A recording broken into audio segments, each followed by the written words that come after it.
저는 이렇게 말씀드리고 싶어요. 국내 자산과 해외 자산이 고르게 분포가 돼 있어야 된다고 봐요. 바로 반론하실 수 있는 게 아니 해외 자산이 훨씬 좋은 거 아니냐, 미국 주식 올라가는 거 보면 장기적으로 미국 주식 좋지 않냐. 맞는데요, 우리나라 사람들이 그럼 미래에 우리가 연금으로 받을 수 있는 건 국민연금이 있을 겁니다. 그리고 또 하나는 개인의 투자를 통해서 벌어놓은 게 우리 미래의 노후를 책임져 주겠죠.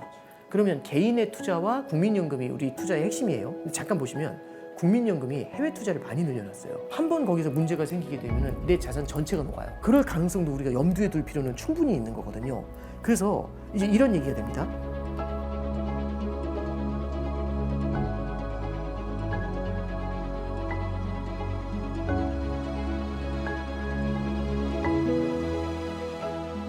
지금 뭐 전체적으로 양극화, 그다음에 쏠림 현상, 그리고 우리나라 산업에서도 그렇고 국내 주식에서도 그렇고 또 부동산에서도 그렇고 점점 이게 심화되고 있는 것 같습니다.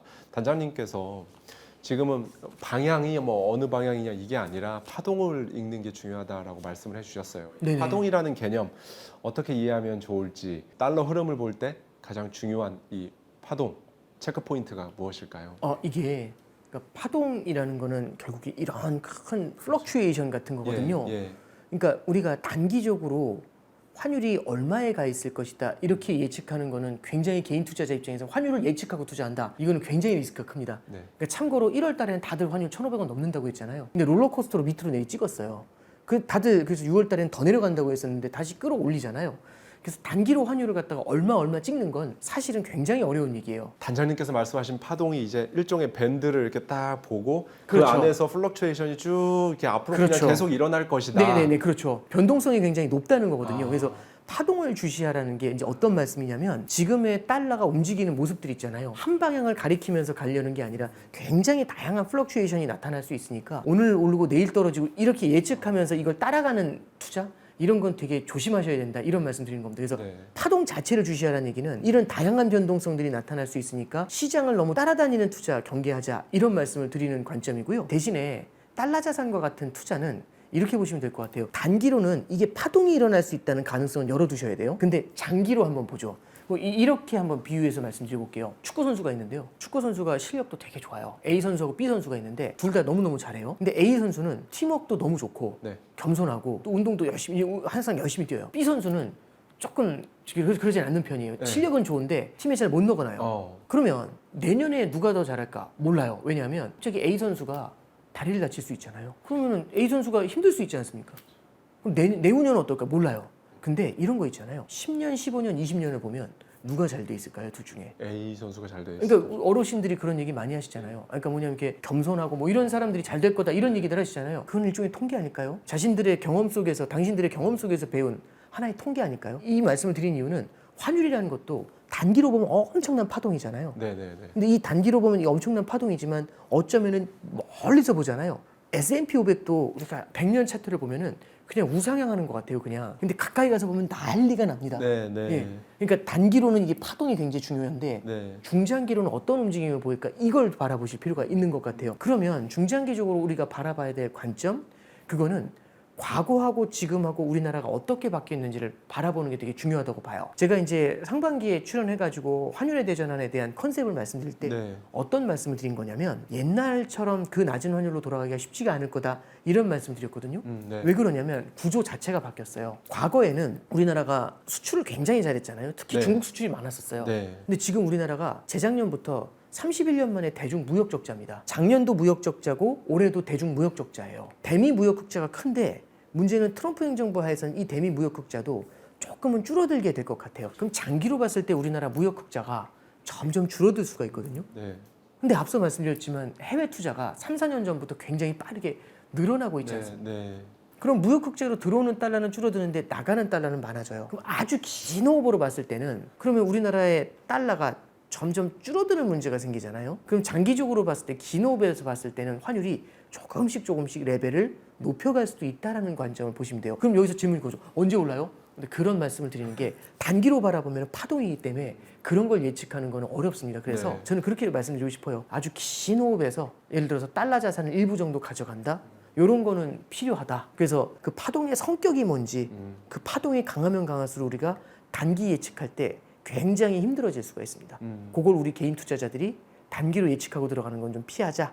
이런 관점에서 보시면 좋을 것 같아요. 네, 지금 단장님께서 자산은 서로 다른 성격의 축으로 반드시 분산해야 한다 강조를 하셨어요. 정말 고액 자산가 분들의 자산을 보면 그분들은 여러 자산으로 정말 가지고 계시다고 하셨고, 고액 자산가 분들이 아니라도 우리 개인들도 예전에 비하면 달러 자산이긴 합니다만은, 예전에는 미국 장기 국채, 뭐 단기 국채 이런 거 안 샀거든요. 근데 요즘은 한단 말이죠. 또 미국 국채만 하는 게 아니라 뭐 인덱스 펀드도 하고 개별 그렇죠. 종목도 하고 심지어 뭐 러셀도 하고 네, 뭐 많죠. 예, 성격이 다른 자산들이 정말 이렇게 있는데, 현 시점에서 우문입니다만은 금, 달러, 국내 자산 어떤 비율로 이렇게 가져가는 게 조금 그래도 합리적이다라고 한번 보시나요? 이게 일단 사람마다 다른 것 같아요. 아, 사람마다 네. 다른데 저는 이렇게 말씀드리고 싶어요. 지난 2, 3년 전에 이제 제가 통화분산이 필요하다는 말씀을 드렸던 적이 있었어요. 근데 이 통화분산이라는 건 뭐냐면 우리가 해외 자산, 달러 자산을 조금 가지고 있어야 된다라는 생각을 좀 했었던 거거든요. 그때는 우리나라 사람들이 해외 자산 많이 안 갖고 있었어요. 네. 서학개미가 없었을 때니까요. 그래서 네. 이게 코로나 이후부터 이제 서학개미들이 많이 이제 힘을 얻으면서 해외 주식을 이제 많이 담고 있거든요. 그래서 저는 이렇게 말씀드리고 싶어요.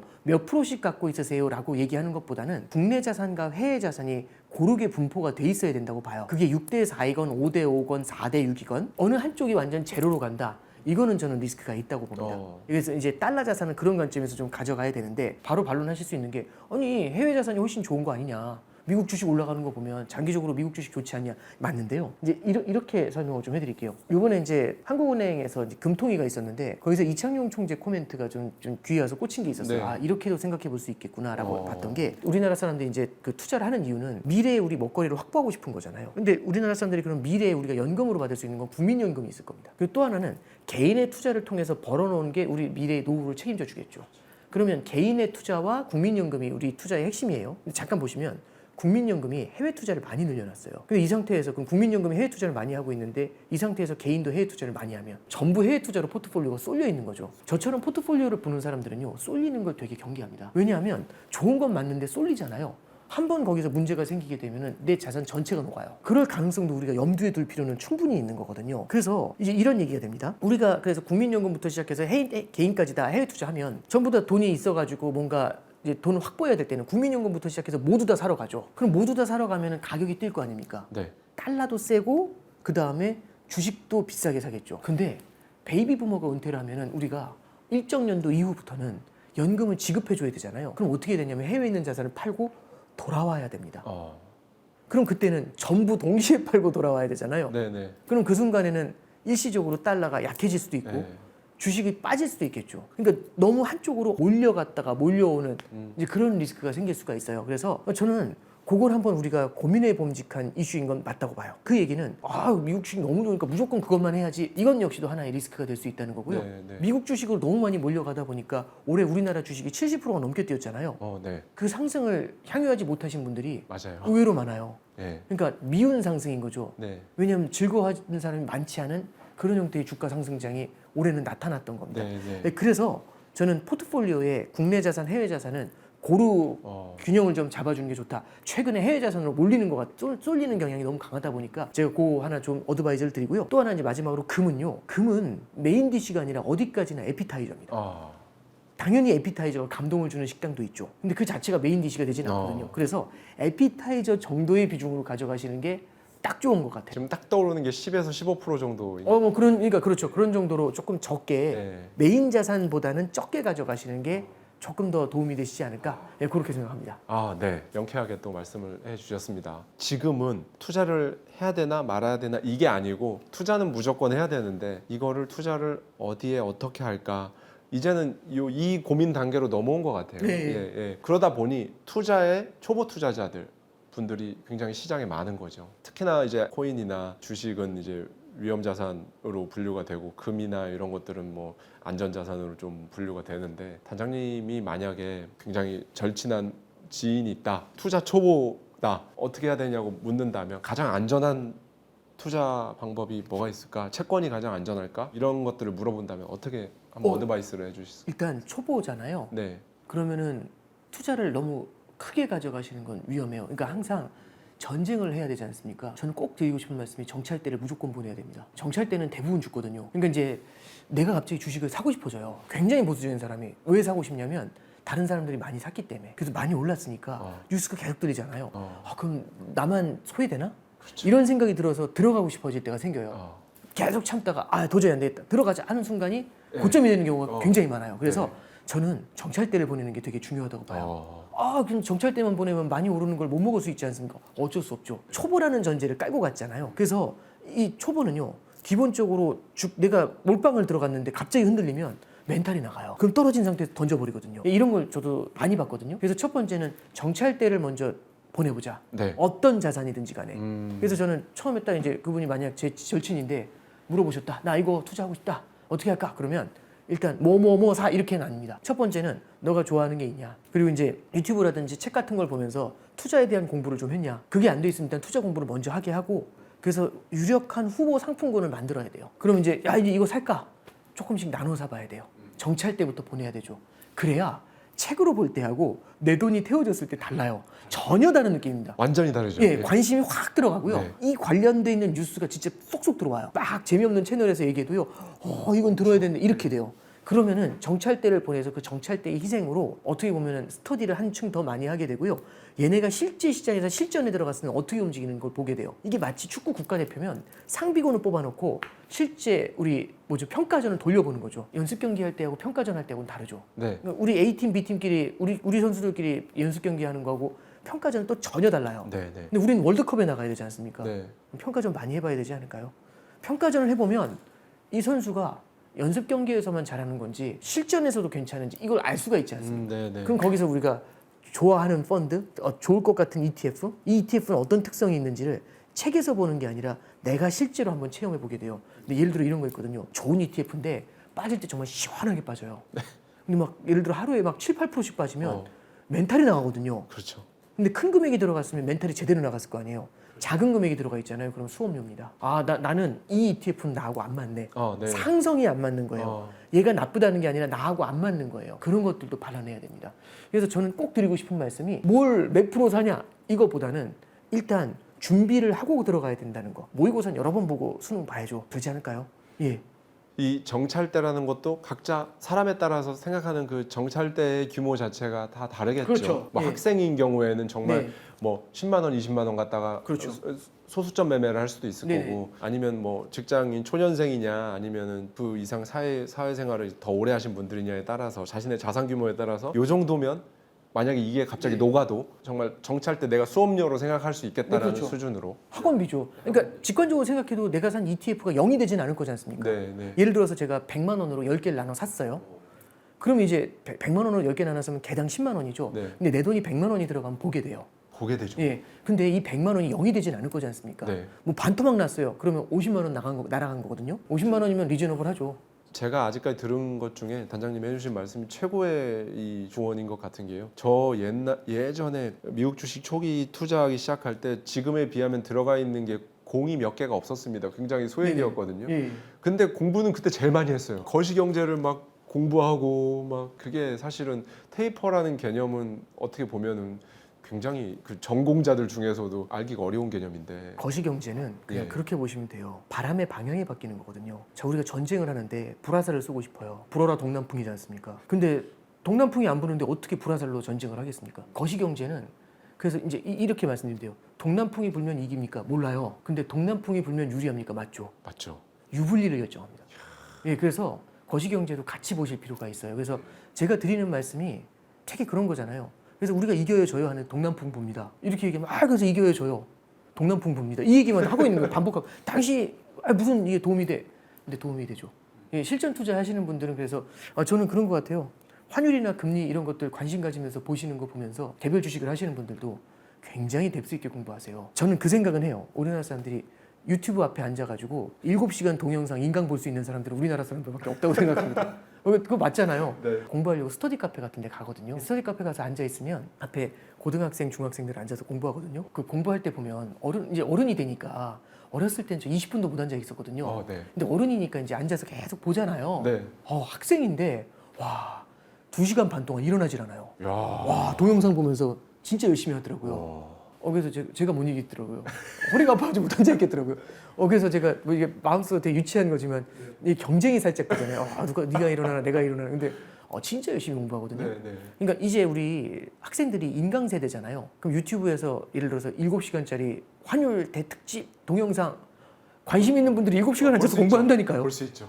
제 생각에 외국에서 7시간 앉아서 환율 대특집 보면서 노트 필기하면서 공부하는 사람 많지 않을 거라고 봅니다. 그게 우리나라만의 또 DNA가 있어요. 그래서 저는 조금 우리나라가 참 이렇게 해외 투자에도 경쟁력이 있지 않나.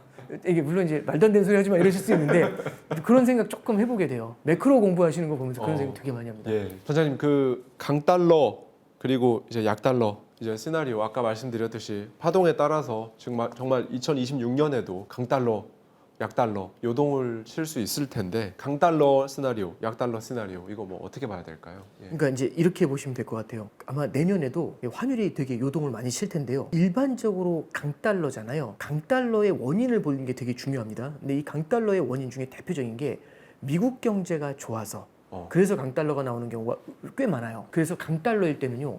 미국 주식이 힘을 발합니다. 미국 주가도 오를 뿐 아니라 달러도 세니까 얼마나 수익이 좋겠어요. 주식에서 먹고 환율에서 먹는데. 근데 약달러가 되잖아요. 그럼 어떤 문제가 생기냐면 이게 다른 미국 이외의 국가들 있죠. 그 국가들한테 기회가 생겨요. 미국 이외의 신흥국들은요. 달러 부채가 꽤 많습니다. 기축통화기 때문에 달러를 많이 쓰거든요. 달러 빚이 많아요. 달러 빚이 많을 때 달러가 세잖아요. 강달러잖아요. 그러면 앉은 자리에서 빚이 늘어나요.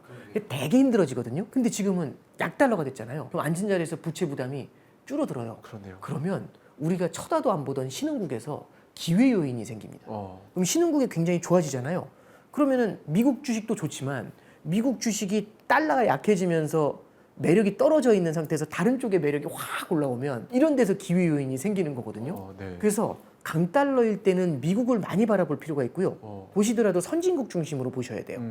약달러일 때는 사실은 이제 신흥국 같은 경우도 한 번씩 또 기회가 날 때가 있어요. 그럼 이 얘기를 왜 해드리고 있냐면 네. 강달러입니까 약달러입니까가 아니라 강약달러가 계속해서 교체가 될 수 있잖아요. 네. 교차돼서 나왔을 때는 우리가 오케이 강달러니까 뭐 사고 이게 아니라 포트폴리오에다가 빈집털이를 안 당하게 놔두셔야죠. 그래서 이제 우리가 미국 한쪽으로만 쏠리는 것들보다도 미국 이외에 있는 자산들도 내 포트폴리오에 담아놔야 강달러 약달러의 이 현란한 교차 속에서도 우리가 이제 그 수익을 갖다가 오롯이 지킬 수 있다. 그래서 저는 빈집털이라는 말씀 드렸는데 올해 국내 주식 70% 오를 때 빈집털이 당하신 분들 많잖아요. 그렇죠. 그런 것들을 우리가 관심을 가지고 보자. 이렇게 조언해드립니다. 네. 그런 분들이 국장에서 수년간을 하다 되어가지고 서학개미로 넘어갔더니 그렇죠. 빈집털이 촤. 예. 하이닉스 같은 경우 뛰는 거 보면 무섭더라고요. 네. 이제 마지막으로 단장님께서 지금까지 쭉 봐오시면서 개인 투자자들이 가장 치명적으로 저지르는 실수들이 어떤 게 가장 이게 좀 크게 보이셨고 반대로 이것만 딱 본인이 중심을 잡고 지키면 절대 투자해서 안 망한다라는 그런 핵심 투자 원칙 이렇게 한번 마지막으로 조언 한번 해주시면 너무 도움이 될 것 같습니다. 이게 저는 그냥 아마 그 보시는 분들이 대충 느낌이 오실 것 같아요. 저 사람은 맨날 공자님 말씀이다. 그러니까 제가 결국에 드리는 말씀은 쏠리지 말자, 분산 투자하자. 이건 항상 말씀드리고 왔거든요. 네. 그리고 긴 호흡으로 바라보자. 이 세 가지가 항상 제일 중요하다고 저는 생각을 해요. 근데 누구나 다 아는 얘기지 않습니까? 근데 이런 게 있어요. 일찍 자고 일찍 일어나면 몸에 좋다, 건강에 좋다. 모두 알고 있잖아요. 네. 근데 그거 지키는 사람 별로 없어요. 맞습니다. 저도 못 지키거든요. 그러니까 이제 말씀드리고 싶은 거는 그래도 그게 되게 중요하다는 걸 알면 어떻게든 지켜보려고 하지 않을까요? 그렇죠. 그래서 저는 다시 한번 말씀드리는데요. 올라가면은요. 안 오르는 걸 빨리 던지고 올라가는 걸로 따라가고 싶어요. 그러면 그 순간 쏠림이 나타나게 됩니다. 그래서 저는 항상 좀 말씀드리고 싶은 게 트럼프 행정부하에서 변동성이 되게 높은 이런 시기에는요. 확실히 이렇게 펼치면서 다가가는 전략이 정말 중요하거든요. 그리고 초심자이면 초심자일수록 펼치는 게 되게 중요해요. 그러면 저렇게 펼치면 돈 많이 못 벌어. 그러니까 우리가 목표 수익률이라는 걸 좀 마음속에 두어야 될 것 같아요. 뭐냐면 빨리 돈 벌어서 빨리 은퇴해야지. 파이어족이 돼야지. 이 생각으로 1년에 100%씩 벌려고 하잖아요. 그러면 저 같은 사람들 말씀 들으실 필요가 없어요. 그거는 진짜 몰빵 투자하셔야 되거든요. 그래서 정말 저희 세배 레버리지 투자 이런 거 우리나라에서 실제로 많이 하시잖아요. 근데 그게 반대로 돌면 되게 힘들어지죠. 그렇죠. 말씀드리고 싶은 거는 그래서 목표 수익률을 잘 보셔야 된다는 건 목표 수익률이 나 10배 먹을래. 이게 아니라 예금 금리보다 플러스 알파로 먹고 싶어. 이런 거는 가능하다고 봐요. 예. 그런 것들이 분산 투자에서 만들어내는 거거든요. 그러니까 지키면서 조금씩 더 수익을 내주는 구조잖아요. 그래야 특히 처음으로 시작하는 초심자 같은 경우는 멘탈을 잡을 수 있어요. 딱 얘 스마트폰 열었는데 내가 보유한 게 전부 다 파란색이고 전부 많이 흘러내리고 있으면 멘탈이 나가거든요. 근데 나 떨어지는데 한 7개는 떨어지는데 3마리가 열심히 올라줘요. 그러면 아 그래 너네 새 뽑고 산다. 이게 돼요. 중요한 건 투자라는 게 자신과의 싸움인 경우도 되게 많습니다. 어떤 때는 자신이 견뎌내야 되는 게 되게 많거든요. 그 인고의 과정이니까 그 인고를 견뎌냈을 때 수익이 나는 거죠. 그래서 저는 꼭 우리가 투자를 할 때 긴 호흡에서 바라보자, 분산 투자하자, 쏠리지 말자. 요 3가지 항상 명심해 주셨으면 좋겠습니다. 아 너무 좋은 말씀해 주셨습니다. 제가 긴 시간 동안 이렇게 계속 이렇게 초보자 질문, 우문을 계속 이렇게 드렸는데 한 번도 빠짐없이 현답으로 이렇게 항상 클리어하게 이렇게 답변을 주셔서 오늘도 너무 진심으로 감사드리고 이렇게 긴 시간 동안 오늘 함께 해주셔서 감사합니다. 좀 더 내가 거시경제 공부를 좀 환율이 됐든 금이 됐든 뭐 미국 주식이 됐든 근본적으로 시스템 자체가 어떻게 되어 있는지를 알아야 금리가 됐든 뭐 이렇게 좀 알고 싶다 하시는 분들은 환율의 대전환 그리고 단장님 이전 책들이 사실 제가 보기에는 저 같은 사람이 우리 일반 사람들이 거시경제 공부를 하기에 가장 좋은 교과서라고 생각을 합니다. 그래서 한번 이렇게 책도 또 읽어보시고 공부하시고 투자하시면 좋을 것 같습니다. 단장님 오늘 긴 시간 동안 너무 고생 많으셨습니다. 네, 감사합니다. 예.